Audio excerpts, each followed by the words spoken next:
नागपूर जिल्ह्यातील कळमेश्वर नगर परिषद कार्यालयामध्ये मंगळवारी पहाटे भीषण आग लागून अनेक महत्त्वाचे दस्तऐवज, नोंदी आणि कार्यालयीन साहित्य जळून खाक झाल्याची घटना घडली आहे।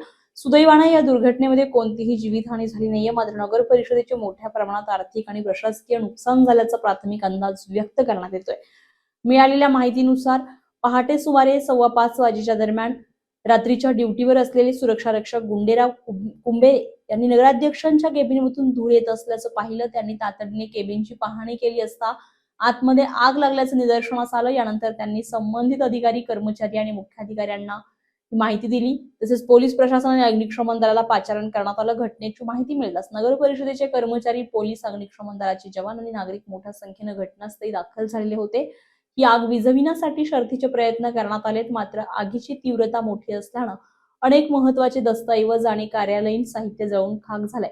घटनेची माहिती मिळताच जिल्हाधिकारी कुमार आशीर्वाद यांनी घटनास्थळी भेट देऊन परिस्थितीचा आढावा घेतलाय। तसेच सावनेर विधानसभा मतदारसंघाचे आमदार आशिष देशमुख आणि भाजपचे प्रदेश कार्यकारिणी सदस्य डॉक्टर राजू पोद्दार यांनी ही घटनास्थळी भेट देत संबंधित अधिकारी आणि कर्मचाऱ्यांकडून माहिती घेतली आहे। यावेळी आमदार आशिष देशमुख यांनी आगीच्या घटनेची सखोल चौकशी करण्यात येईल, तसेच आग लागण्यामागील कारणांचा शोध घेऊन दोषींवर योग्य ती कारवाई केली जाईल असं सांगितलंय। नगर परिषदेचे कामकाज सुरळीत सुरू राहण्यासाठी आवश्यक उपाययोजना तातडीने करण्यात येतील असंही त्यांनी स्पष्ट केलंय।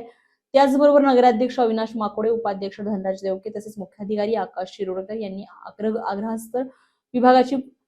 आगग्रस्त विभागाची पाहणी केलेली आहे। नागरिकांना कोणताही त्रास होऊ नये यासाठी पर्यायी व्यवस्था करण्यात येईल असं आश्वासन त्यांनी दिलंय। आगीचं नेमकं कारण अद्याप स्पष्ट झालं नसून पोलीस प्रशासन आणि संबंधित विभागाकडून तपास सुरू करण्यात आलाय। या घटनेमुळे परिसरामध्ये चिंतेचं वातावरण निर्माण झालंय। युवराज मेश्राम, स्टार महाराष्ट्र न्यूज, कळमेश्वर। नवनवीन घडामोडी पाहण्यासाठी स्टार महाराष्ट्र न्यूजला सबस्क्राइब करा आणि ताज्या बातम्यांचे अपडेट मिळवण्यासाठी बेल आयकॉनला प्रेस करा आणि परिपूर्ण बातमीबरोबर रहा, इतरांपेक्षा एक पाऊल पुढे।